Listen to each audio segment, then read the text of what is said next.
today. At this first talk, I feel that we should talk about one specific topic, and that topic is our problems, everyone's problems. The reason that I want to talk about this topic is because if we don't understand what our problem is and what our problems are, then we don't know why we're here, and we don't know what we're doing when we come to study the Dhamma, when we come to practice Vipassana. Without an understanding of what our problems are, we won't know what we're doing and we'll be wasting our time. So therefore, I'd like to begin by talking about our problems, everyone's problems.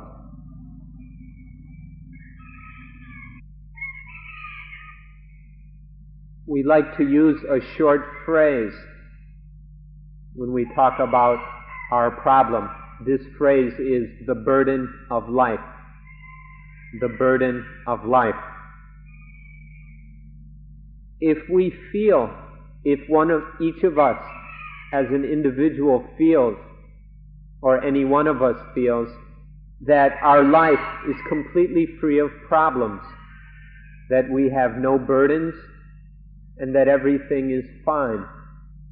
Anyone who feels this way will not benefit at all from studying Dhamma and practicing insight meditation. Therefore, anyone who feels this way doesn't need to waste their time here at Suan Mokkh. However, if we do feel that there are problems of the sort that we would call the burdens of life, if we feel that we do have these sort of problems, then we can benefit very much from studying the Dhamma and practicing Vipassana meditation. And so we need to consider this point from the very beginning. There's something complicated and a bit amusing about the phrase, the burden of life. When we use this phrase, it is something that can be correctly understood, and the meaning is basically correct. However, it's not completely correct. It's a bit off the mark. The reason that the burden of life might not completely convey the truth is because life itself is the burden. Life itself is this burden. When we say the burden of life, it sounds as if we're separating the two, the burden and life, from each other, making them two different things. But in reality, life itself is this burden. Our problem is life. And so this is the point that we have to consider. We have to study life if we're going to get anywhere. So life has this symptom of heaviness or of burdensome, of being burdensome. This symptom of life is something that needs to be studied and understood. We can say that life is the burden of life. There's this symptom of weight and of burdensomeness which is interfering and disturbing life. So this symptom of life is the burden of life. Now if we see this symptom as it arises and interferes, then we will have some understanding of the problem. We need to be able to look until we clearly see that there is this burden that life is this burden of life, which disturbs life, it batters life, it attacks life, and in the end, it torments life. If we see this symptom, which is attacking, battering, and tormenting life, then we'll understand what the problem is. And only then do we begin to understand what the Dhamma is about. If we're someone who thinks that everything's already wonderful and perfect and that everything's fine, then all this Dhamma is of absolutely no use whatsoever. The purpose of the Dhamma is only one thing. The purpose of the Dhamma is to solve our problems, to help us deal with and be free from the condition of unsatisfactoriness, which we call dukkha. Dhamma is only to help us to be free of dukkha, to understand and free ourselves from this condition of painfulness, unsatisfactoriness, and all the other unpleasantries and disturbing aspects of life. This is what the Dhamma is about. And so we need to have insights into this problem, into the burden of life, the dukkha of life. And then we'll know why we're here to learn about the Dhamma and why we're here to practice the Dhamma. Imagine there's a person who feels completely healthy, completely free of all illness, sickness, and physical disability. Wouldn't it be ridiculous for this people to go to a drugstore or clinic or someplace that passes out medicine? What would be the point in this person who considers himself or herself completely healthy to go get some medicine? Why would this person feel inclined to go and get some medicine? What's the meaning in that? What's the rationale and intelligence in getting medicine when one feels completely healthy? It can be the same with the Dhamma. People who don't see any problems, who aren't aware of any dukkha, any unsatisfactoriness in their lives, but yet they come and make some sort of attempt to study the Dhamma and to practice meditation. What's the point of that? If people don't have any awareness of a problem or of dukkha, then their activity in going through a meditation retreat or something like that can be nothing but just doing what is popular or what is a current fashion, or just because their friends do it, or because it sounds mysterious, or it's another stop on the tour of Thailand, or whatever. We can get wrapped up into meditation and turn it into a meaningless tradition or a silly rite and ritual if we don't practice it for the right reasons. And therefore, if we're here to study the Dhamma and practice meditation, we need to understand the reason for doing so. Otherwise, we are like a person who is completely healthy but goes off in search of medicine for no intelligent reason. Now, if you're new to this thing we call Dhamma, and if you're new to meditation, we're not expecting you to immediately agree that you've got all sorts of problems and are suffering from all kinds of dukkha and burdens of life. We're not expecting you to agree with all this. However, if you're coming here, you can look at it as similar to going to the doctor or the hospital for a physical checkup.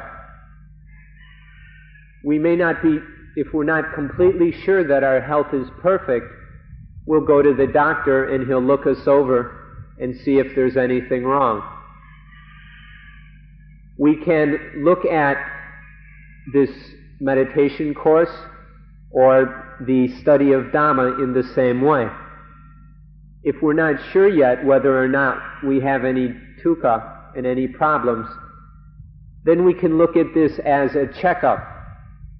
It's a chance to examine yourself, get to know yourself, find out what you really are, find out what shape you're in, and find out what should be done once you know what shape you're in. If we look at this as a checkup, as self-examination to see how we're doing, whether there are any problems or not, this approach is not lacking in intelligence. It has some reason and sense in it. So if you're not sure yet whether or not there are any problems, then approach the Dhamma as a means to check things out and examine yourself. An absolutely essential condition for the proper study of Dhamma is the desire, the need to be free of dukkha, or we can say to be free of disease and illness.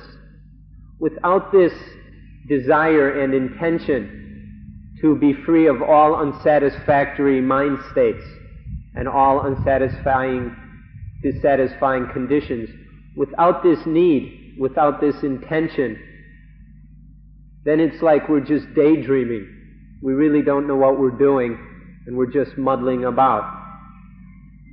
So this is an absolutely essential condition to correct practice and study of Dhamma. Without this, we just may be following a current fashion or a crowd of people who wandered over from some beach, or we're just following what other people are doing. We're turning it into a little tradition amongst ourselves. Who knows what we're doing if we don't have this desire to end dukkha. This is absolutely essential, but it's quite amusing and quite sad that nobody has this desire. We wander through life in a little cloud as if nothing were wrong, and when something goes wrong we pretend it's not there. But we never really develop a keen and powerful urge to get free of all that dukkha, of all the problems and burdens that torment life. We never have this desire, and without it, we cannot practice Dhamma. So be aware of this desire. Do you want to be healthy or not? This isn't an intellectual decision. Oh, sure, I want to be healthy, which most people will admit to quite readily. But it's a deep-seated urge that begins to work and take over one's life, where one's life is oriented to being healthy, spiritually healthy, which means free of dukkha.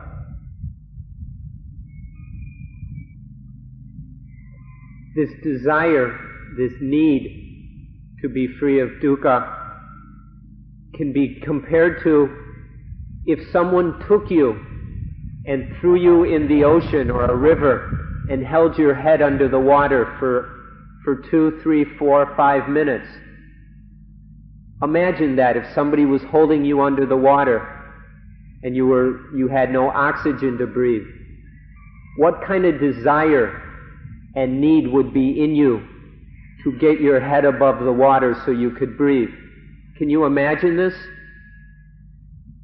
How would you feel if somebody was keeping your head under the water so you couldn't breathe. That kind of desire that one would have when being drowned is the kind of desire that we need to be free of dukkha, to be free of the problems of life, of all the mental states, of all the defilements, all the unnecessary things which cloud and disturb the mind and destroy the mind's natural brightness and clarity. To get beyond all this dukkha, we need this desire, and this desire must be of the strength of someone who has had their head held under the water. Or in the Pali scriptures, the Buddha compared it to someone whose head is on fire. One's hair and whatever is burning, and there are flames shooting up and burning one's head. If you had a fire on your head, if your head was on fire, would you sort of sit around twiddling your thumbs without making any effort to put it out? Or would there be a strong desire to do something to put out this fire? These two examples illustrate the strength that is necessary within this desire and need to extinguish dukkha.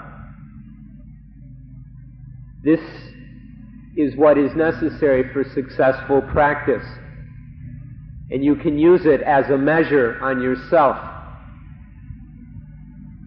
Do you have a desire to extinguish dukkha that is as strong as someone whose head is on fire would have for putting out that fire? Is your desire this strong or not?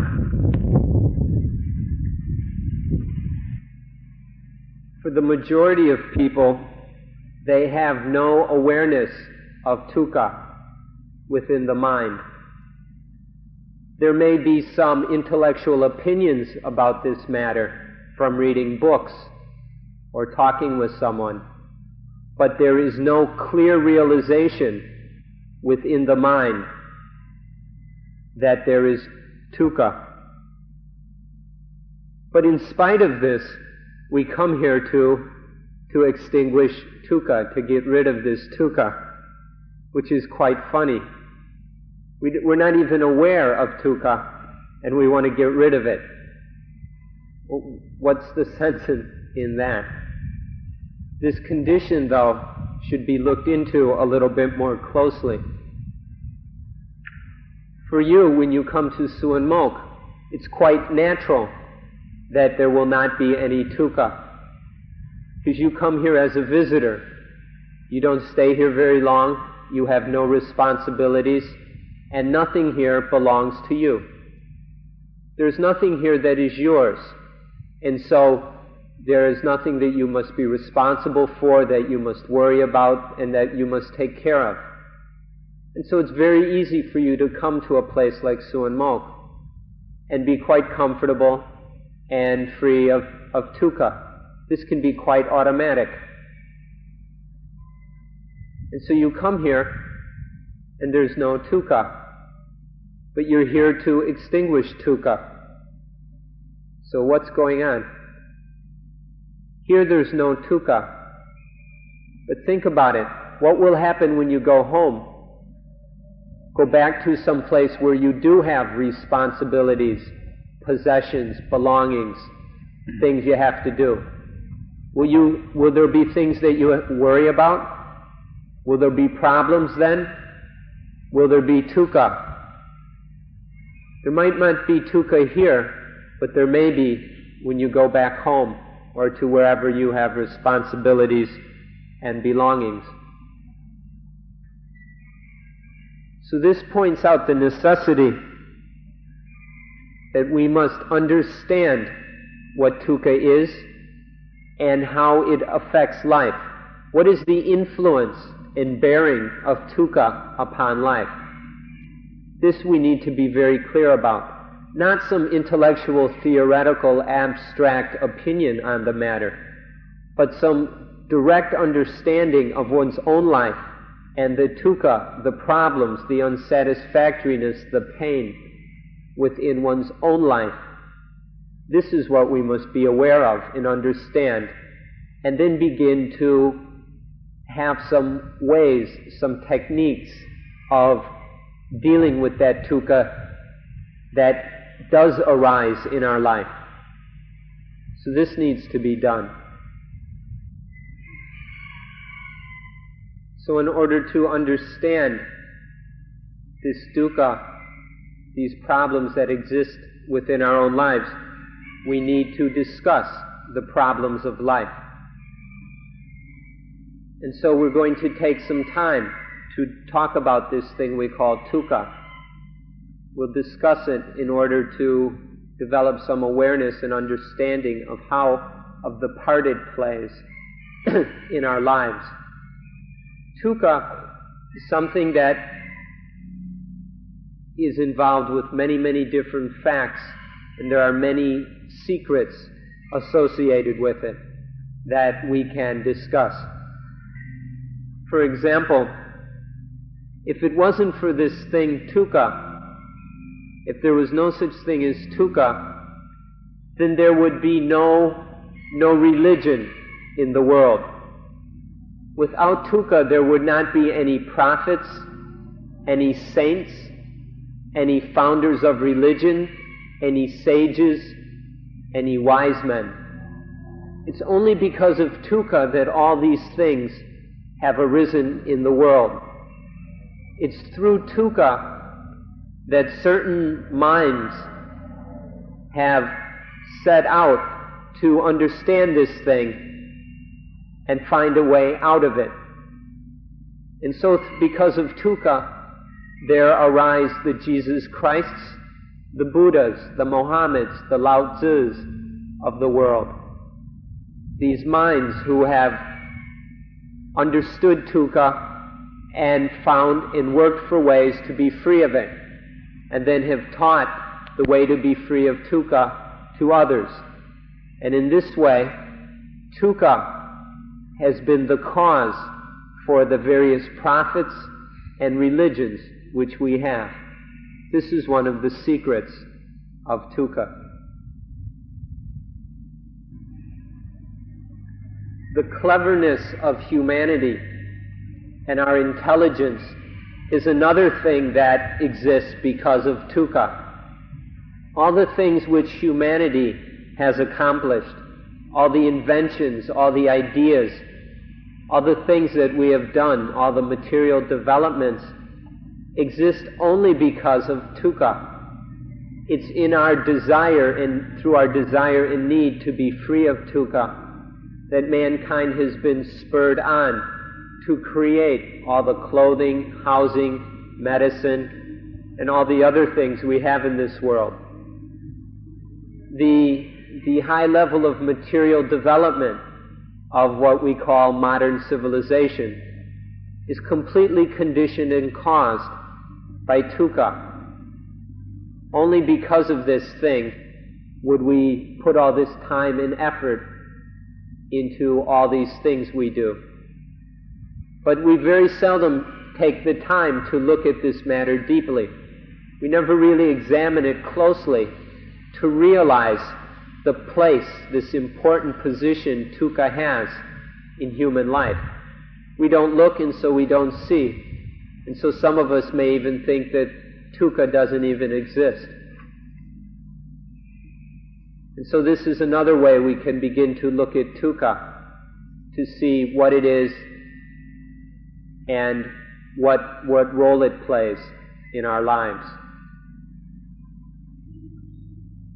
Or in your own case, have you come to Suan Mokkh because dukkha has driven you here?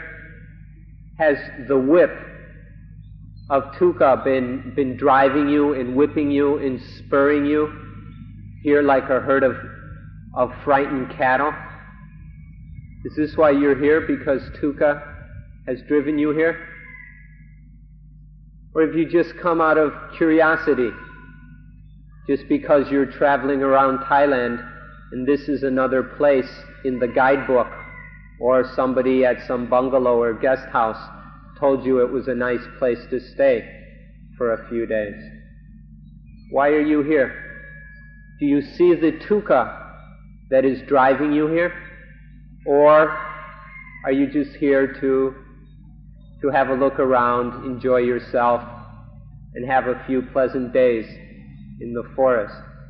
Take a look at yourself and see what place, what role, what influence dukkha has within your own life. This point is very important. Until you begin to see what dukkha is doing and how central it is in what you do, what you say, what you think, then you'll never have the desire, the strong and powerful need to get rid of this dukkha, to understand what dukkha is, to know it, and then take it apart so that you know the escape from it. Until you see this dukkha, you'll never have the desire to be free of it. And so this point is very, very important. It's very serious and essential. And so we'll keep repeating ourselves on it and keep harping upon this point in order that you may begin to understand what we're talking about. If we look at this matter in the most favorable light, we can see that dukkha is both a friend and an enemy. This is very useful to look at dukkha on this deeper level, where we see that it is both friend and enemy. For those of you who are beginning to understand what dukkha is, you may wonder what we're talking about when we say that dukkha is a friend. But if you've really examined dukkha, you'll see that in some respects it is a friend, because as we mentioned already, it's dukkha that makes us clever and intelligent. It's only through dukkha that we ever learn anything. We don't learn anything from being happy. We learn from mistakes, from problems, from dukkha. Dukkha is what makes us intelligent. It's what causes us to grow in wisdom. Dukkha is what has spurred on all of human evolution. And so, whatever degree human consciousness has developed to, it has only done so because of the friendship of dukkha. Dukkha is responsible for all this intelligence and wisdom. But on the other hand, dukkha bites us, it slaps us, it's painful, it torments us. And so in this way, dukkha is also an enemy. It's dukkha that is slapping us around, whipping us, biting us, and driving us. We're always trying to get free of dukkha, whether we realize it or not. We're always trying to flee it, run away, escape from this enemy of ours. If we can see both of these aspects of dukkha, we'll begin to understand dukkha on a profound level.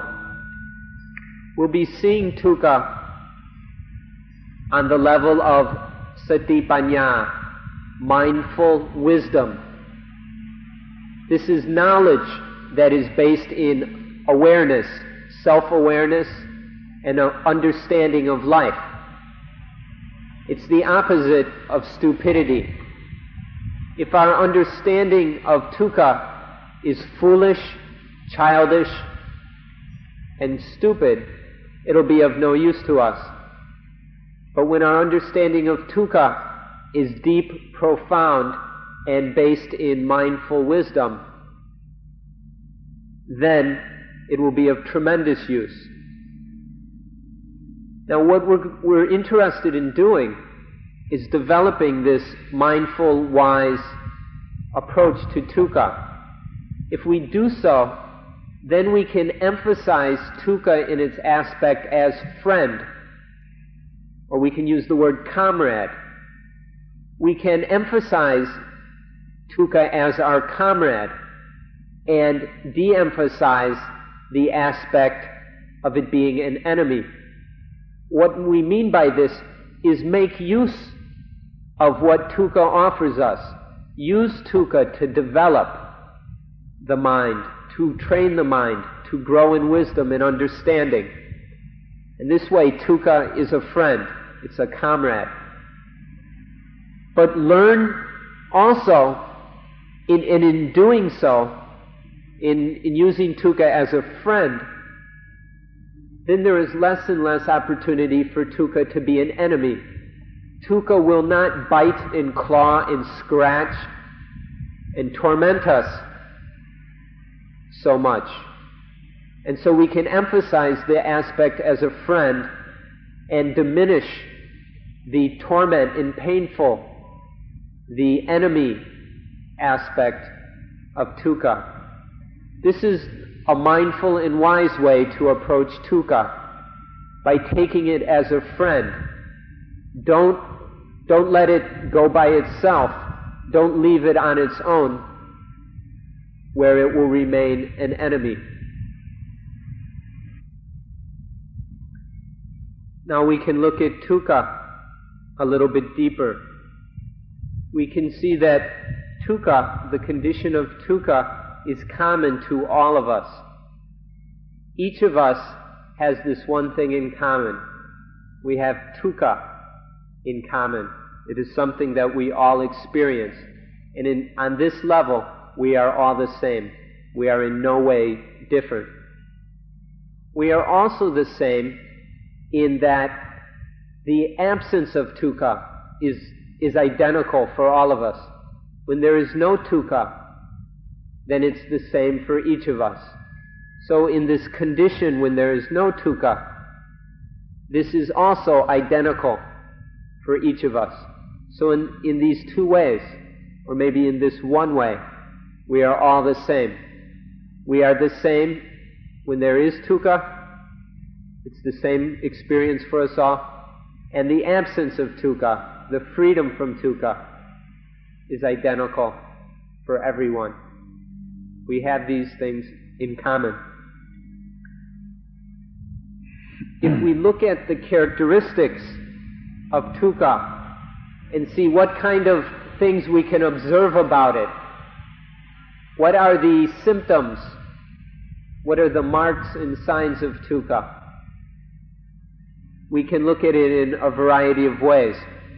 One way is to see that dukkha is the absence of, or is the lack of relaxation for the spirit. Ajahn Buddhadasa phrased it, there is no resting place for the suffering soul. The suffering soul has no place to rest and relax its weary bones.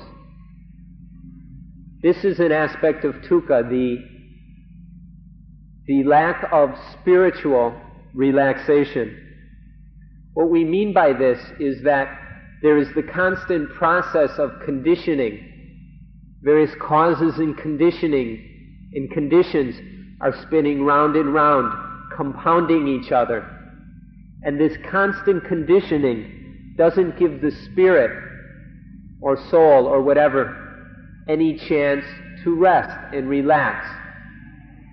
All this conditioning catches up the spirit, and when it's caught in all this mess of causes and effects and interrelationships and everything, then the spirit cannot rest.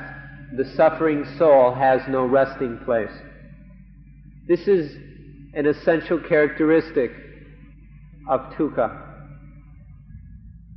So the first aspect we have on dukkha is the absence of spiritual rest, which is caused by all the conditioning. And this conditioning is in turn caused by ignorance or not knowing, not understanding the way things are, or by craving. This ignorance and craving keeps all this conditioning spinning, and this never gives the spirit a chance to rest and relax. Another angle on dukkha is the fact that there is nothing in this world that goes the way we want it to go. We can't have things the way we want them. Things just don't happen according to our wishes and desires.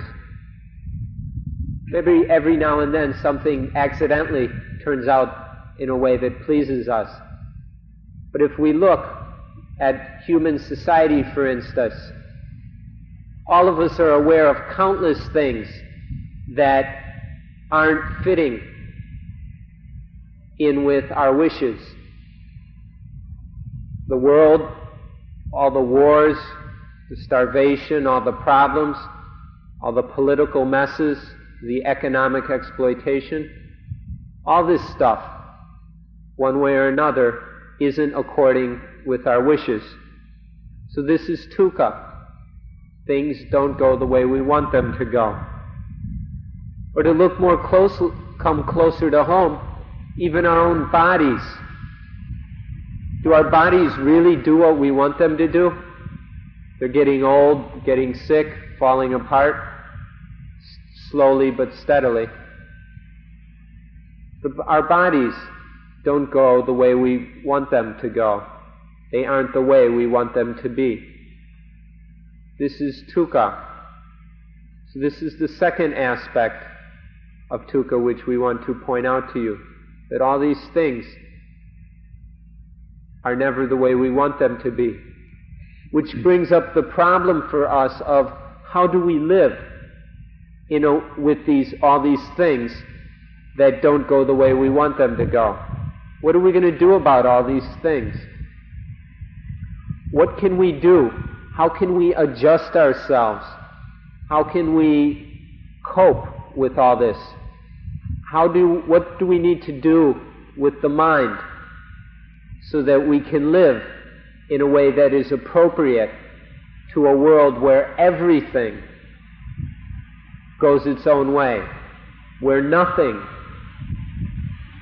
satisfies our wishes? What do we need to do?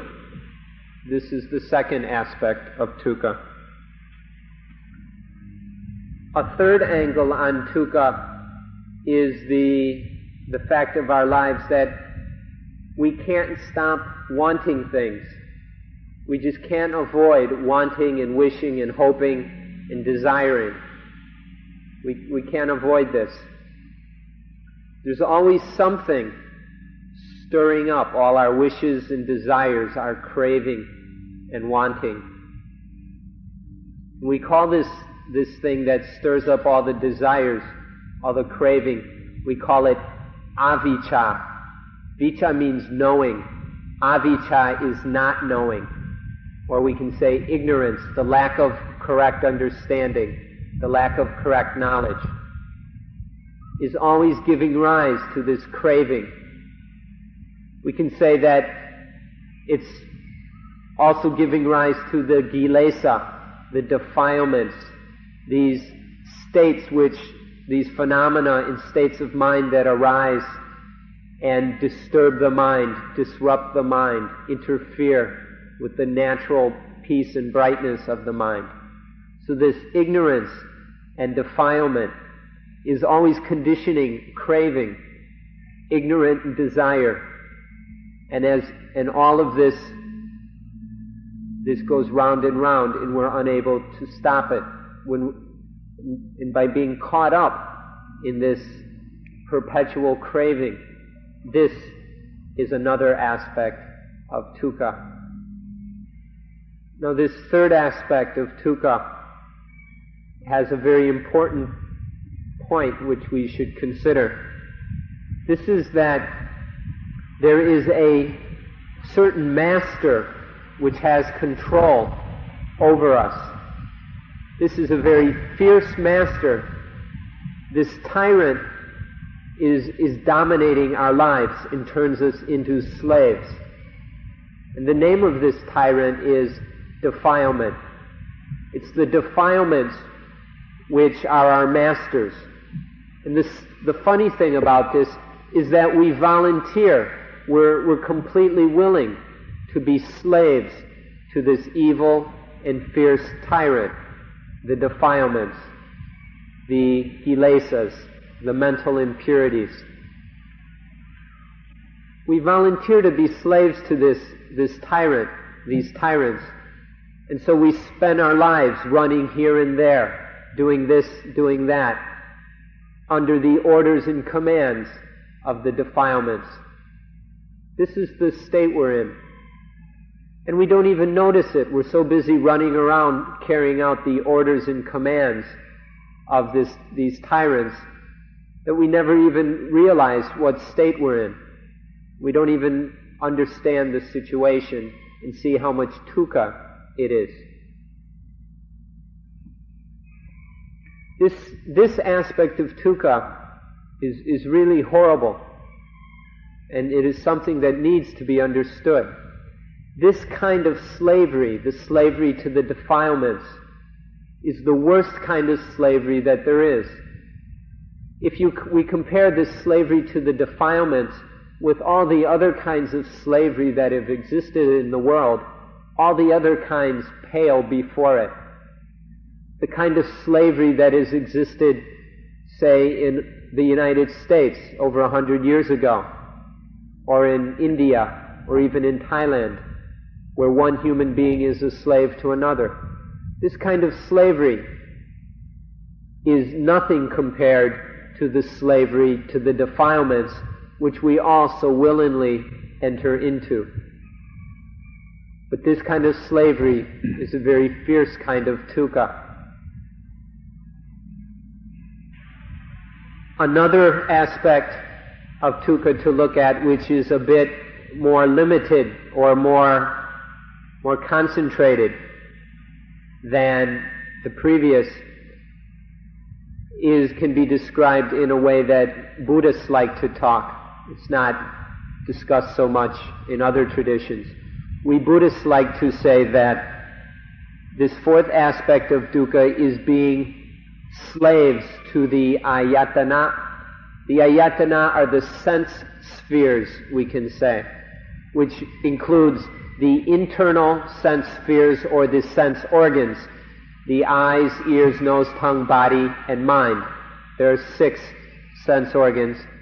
And then the corresponding external sense objects, sights, shapes, go with the eyes, and then sounds, smells, tastes, touches, and mental phenomena. So these are the ayatana, the sense spheres, inner and external, and we are slaves to them. We very willingly serve these sense spheres, the sense organs and sense objects throughout our lives. We do whatever they tell us to do. We're always following them, blindly, being conditioned by them. If you understand this, then you'll truly understand how reprehensible and foul dukkha is. If you understand this situation of being slaves to the sense spheres. Actually, the sense spheres are just the fuel, the bait of the defilements. They're what catches us into defilement. And so this fourth aspect really isn't any different than the third aspect. It's just a little more specific in the way we phrase it. And so being a slave to the ayatana is a fourth aspect of dukkha, by which, as we begin to see this, we begin to understand how wrong and unnecessary dukkha is. Something to consider about this fourth aspect is that all the work we have done in our lives, all the things we have done in order to earn money or whatever way they repay us for our sweat and labor, All this work we have done is just to get money in order to respond to our defilements. All the work we do, all we're trying to do is get the means by which we can try and satisfy our defilements, do what our defilements want us to do, tell us to do. And so we are very loyal slaves to the defilements. If you kept a record throughout your life of how you spent your money, you would see that this is true. The way we do this is we get some money, and then we go out and we try to satisfy some defilement through one of the sense spheres. We try and satisfy these defiled states of mind, these defilements, through the eyes, with some visual experience, or oral experience, or some, whatever you say for the nose, gustatory, some tastes, trying to get some pleasing, satisfying, delicious, luxurious experience through one of the senses. In this way, all the work, all our labor, all our sweat is being spent on the defilements. And the defilements are trying to work themselves out through the senses. This is an absolutely essential point. It's the same essential point we've been pointing at throughout this talk. If you don't see this point of how we've been spending all our labor and efforts in trying to respond to the defilements through the senses, one sense or another, one way or another. If you don't see this, then it's basically hopeless for you to study the Dhamma. If you don't begin to understand this point, then there's no way you're going to be able to understand the Dhamma, be able to practice the Dhamma, or do anything useful with meditation. Actually, if you don't understand this point, you'll never meditate. You'll be just imitating a meditator, but there won't be any genuine meditation. So take a look at this point really carefully. Look at it, observe it, stare at it, gaze at it, scrutinize it, until you see it and realize the truth of this point. Now, if we take everything that's been discussed so far and we want to summarize it, that can be done quite easily. When we talk about being a slave to the defilements, or talk about being a slave to the sense spheres, we can summarize both of these by saying that the essential core problem, the heart of the problem, is our slavery to the Vedana. Vedana is a very, very important Pali word. Pali is the language of the Buddhist scriptures that we use. We have this word Vedana. I'll try and explain it to you for those of you who are new. It's often translated feelings, but be careful because the word feelings includes many things that are not the same as the Vedana. Vedana is a specific aspect of what we call in English the feelings. What the Vedana is that when there is, say, seeing, when the eyes make contact with some sight, and then there's both the physical seeing and a mental component. And when all this happens, there is the experience of seeing, the visual experience which we call seeing. When there is this experience, the mind reacts to it, or the mind-heart, we can say, reacts to it. Either it moves towards that experience, or it backs away, or it vacillates in uncertainty. And these three kinds of reactions to experience, whether visual or by oral or through one of the other senses, this reaction to experience, this immediate habitual reaction, is called vedana, or feelings.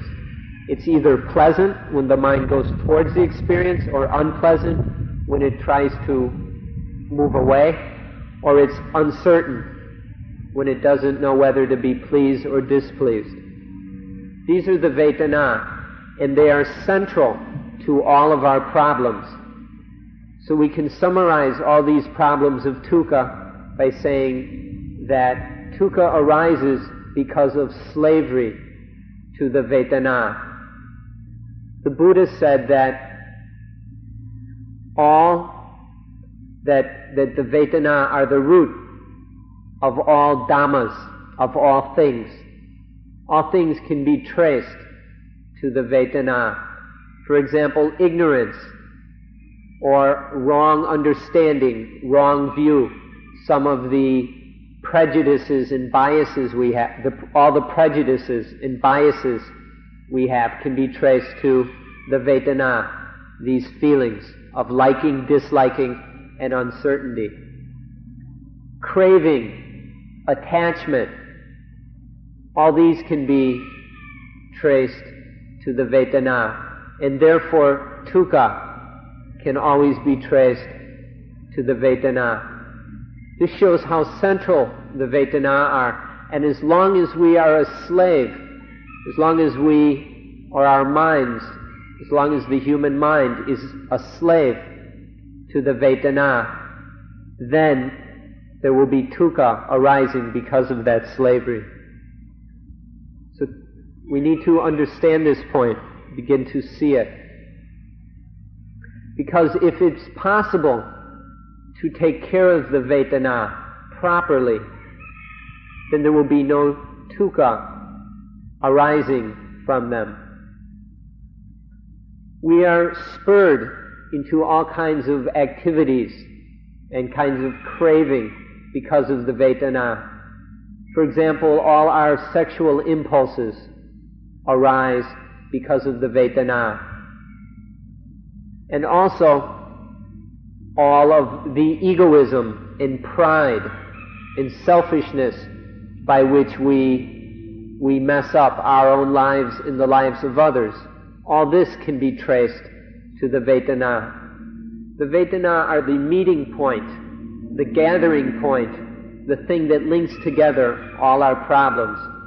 And so this is why we say that slavery to the vedana is the heart of all our problems. It's the summary of everything we've been saying today. When there is slavery to the defilements, then there is, in that is slavery to the vedana. When there is slavery to the sense organs, the sense spheres, in that there is also slavery to the feelings. We can go so far as to say that the whole world, all of the world, is enslaved, is enthralled with the vedana. All sentient beings are under the power and control of the vedana. And so our hope, the way to be free of dukkha, is to get the mind above the vedana, get the mind out from under this control and power of these feelings. In this way, we summarize everything that has been discussed so far. So we'd like to request, we implore you, in fact, to remember this word vedana, vedana, or in Thai, vedana. It's spelled in Roman letters V-E-D-A-N-A, vedana or vedana.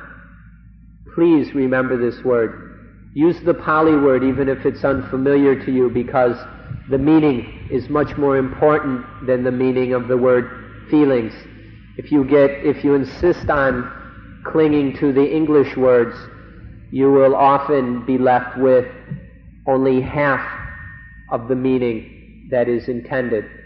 So please remember this word Vedana. Get interested in it and begin to understand it, what is meant here. Because in the Vedana, all human activity is caused by the Vedana. You can see everything you do, everything you say, everything you think, all movements that you make, whether they are physical movements of the body or mental movements of the mind or the heart, emotional movements, whatever kind of movements, physical or mental, these movements are caused by the Vedana.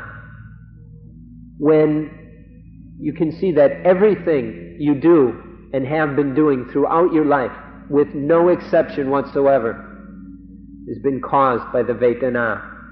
The pleasant feelings, the pleasant, likable Vedana. You've been running after these things, chasing after them your whole life. You've been doing all sorts of things to get a hold of these pleasant Vedana. And on the other hand, there are all the unpleasant, the dislikable Vedana, which you have been fleeing. You've been doing whatever you can to escape from these unpleasant Vedana, such as those of you who are rubbing your face or can't sit still because of various discomfort that's always causing you to scratch your head or shift your position or rock back and forth or who knows what. You're spending all your time either running away from the unpleasant Vedana or chasing after the pleasant ones. This is what we mean by saying that the mind of sentient beings are enslaved to the Vedana. This shows the central importance of these things. The Buddha said that all dhammas, all things, everything that you need to know is associated with the Vedana. This is the gathering point of everything that needs to be understood. If you understand the old saying that all roads lead to Rome, back in the Roman Empire, all roads lead to Rome. If you understand what that means, then you'll understand what we mean when we say all things are associated with the Vedana. Everything has to do with the Vedana. And so this is an absolutely central and crucial thing to understand. So please don't be scared off by this foreign word. Remember the word and then begin to appreciate and understand what it means. We really want to emphasize how central the Vedana are to everything. Everything that has to do with human life, human experience, is associated with, is tied to the Vedana. There's a very good word in Pali, and we're struggling to find the adequate words to express it in English. That task is left to me, and I'm doing my best to think of the proper words. We want to stress that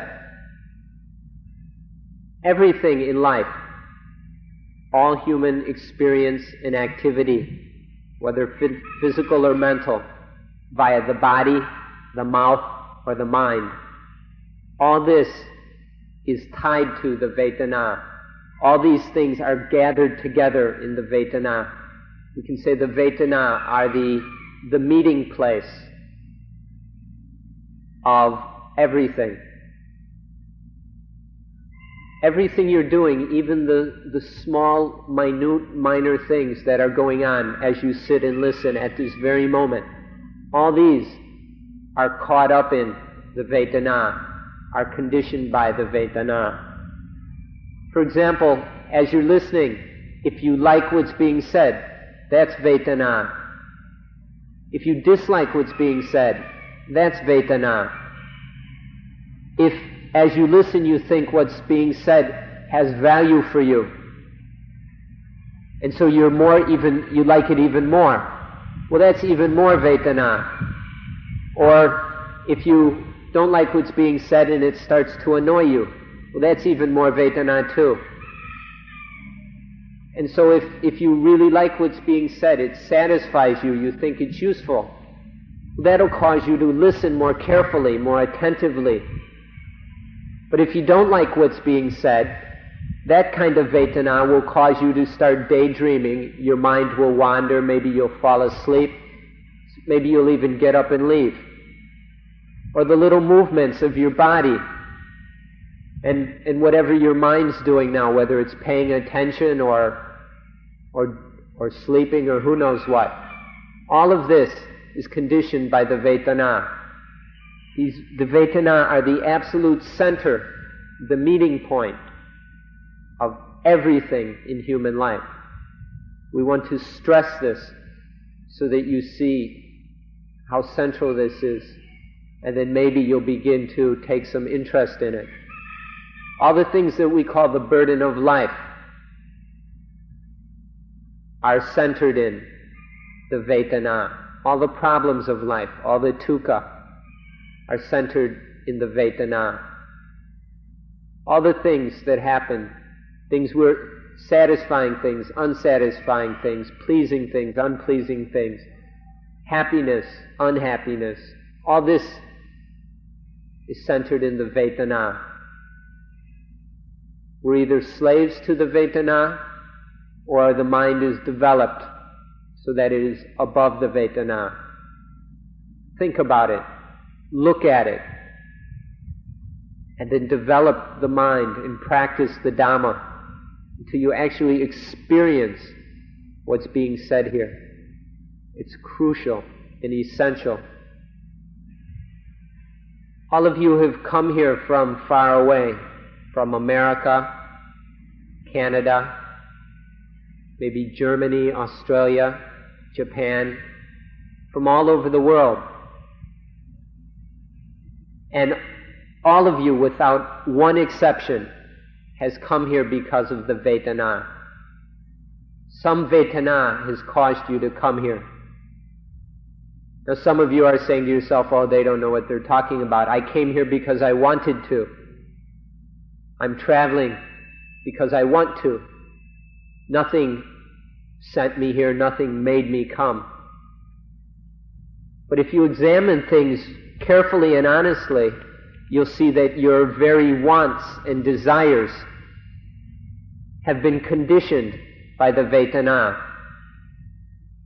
You're wanting to leave, say, Germany because you don't like it there or something, or because the weather's cold and you want to come somewhere where it's warm, or you want some exotic experiences, or you like eating rice, or you're running away from this, or you want to get that. Whatever your reasons for traveling, and whatever your reasons and motivations for coming to Suan Mokkh, behind all of these reasons, desires, wants, and motivations are the Vedana. Trying to get certain pleasant feelings and avoid unpleasant feelings. Everything. These are what run your lives. As human beings, we tend to be very proud of our independence, our freedom. We think because we've got the money to go here and go there and eat this and buy that, we think we're free and independent. We think we have willpower, free will. We make choices. This is what we think, and it makes us proud and stupid. Because really we're just slaves to the Vedana. We don't make any choices. We just do what the Vedana tell us to do. This is what we mean by the burden of life. Can you appreciate what a burden this is? This perpetual slavery. The kind of slavery where some white man purchases a black man and uses him to pick cotton, as was done in the United States over 100 years ago. That kind of slave still had some time to do what he wanted, sing a song, eat some food. But the slavery we're talking about here there's no respite. You're a slave all the time. Can you appreciate what a heavy, awesome, debilitating burden this is? Can you appreciate what we mean by the burden of life that we've been talking about today? If you understand this complete dominance the Vedana have upon the mind, then you will begin to then you will understand what the burden of life is. Now, if we look deep into this matter, the very core of it, on the most profound level, then we'll appreciate what we mean by the burden of life. By seeing how every movement, even the smallest, tiniest movement of your bodies or minds, are caused by the Vedana. Because of some liking or disliking, then there is some kind of craving to get something or be something, or not be something, or get rid of something. These feelings lead to craving, and because of this craving, there is always dukkha. When craving arises, dukkha is a certainty, and so all dukkha is caused by Vedana. All the unpleasantness, all the difficulties, all the problems, all the things that make you sad, unhappy, frustrated, that make you worried, afraid, that make you stupid, that make you do silly, forgetful things, all this is centered in the Vedana. So this is why we harp on this point and keep coming back to it and emphasizing it.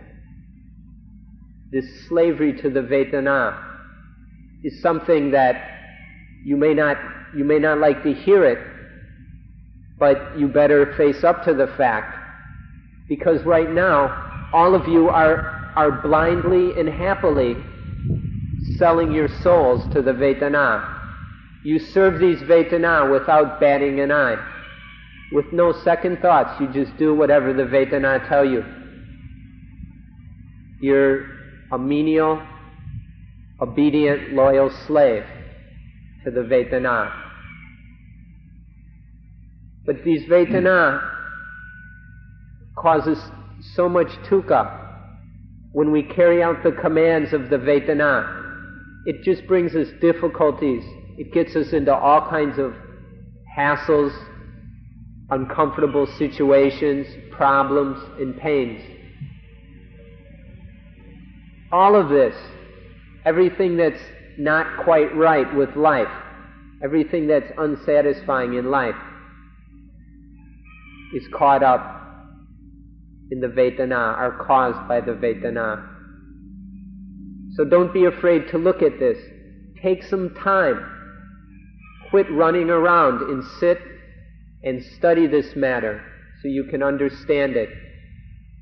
So if you want to be free, really free, you have to understand the Vedana, this problem of our slavery to the Vedana, this burden of life. Please take the time to study this. Be patient and do the work that needs to be done so that you will understand, not just intellectually, but realize within the depths of the heart and mind what this is we're talking about. Please take the time. There's one last point we need to analyze and criticize. This is the subject of education and learning. Not in general, but our own education and learning. All of us here have some kind of diploma from secondary school or from university. A few of you probably have master's degrees. There might be even a few doctors around. But if you look at all this learning that the 8, 10, 12, 16, 20, 30 years we spend in educational institutions. What are they teaching? Do any of these institutions, do the famous universities in America, England, Australia, France, Germany, wherever, do these places teach about the Vedana? Do they teach us to look at and understand this slavery to the Vedana, and then how to be free of it? Is this being taught anywhere? In all your years of education, has anybody taught you about this? Have you ever had a course in it? I doubt it, because if you did, you wouldn't have to come here. You would have already solved the problems of life. None of the universities, none of those pieces of paper they pass out, none of that has anything to do with solving this problem of slavery to the Vedana. It's completely ignored. In fact, what they really teach, we can take everything that's taught in the schools, colleges, universities, and educational institutions of both the East and West. We can take all that and summarize it, that what they're teaching us, what we have been taught in all our years in school, is to be servants to the Vedana. All the little intellectual and physical tricks that we learn. We learn mathematics, we learn geography, psychology, sociology, chemistry. All this stuff they teach us is just for us to follow the Vedana, to go get a job and earn money so we can buy things that satisfy the Vedana. Or we puff up our egos with our knowledge and degrees. Or we gain status, or people like us, or we're impressive, or whatever. All the things we accomplish, all the things they teach are just to be servants, slaves to the Vedana. All this modern education, all this which we're very proud of, is just helping us or keeping us spinning around as slaves to craving and defilement. It's all it is. It has nothing to do with freedom, of liberating the mind from this slavery.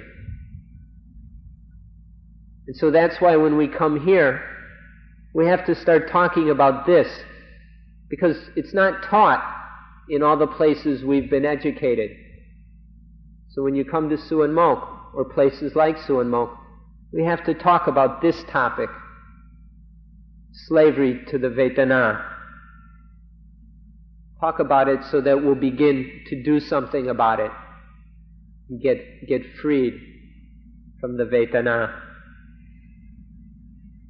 So we've been talking about our problems, and we summarized it as the problem of slavery to the Vedana. We haven't finished discussing this topic of our problems, but we're going to have to stop speaking for today and finish this tomorrow. We have to stop speaking because the Vedana won't let us speak anymore. The Vedanas have control. Because of the Vedana, we have to stop speaking now. And so we will close the talk at this point. See you tomorrow.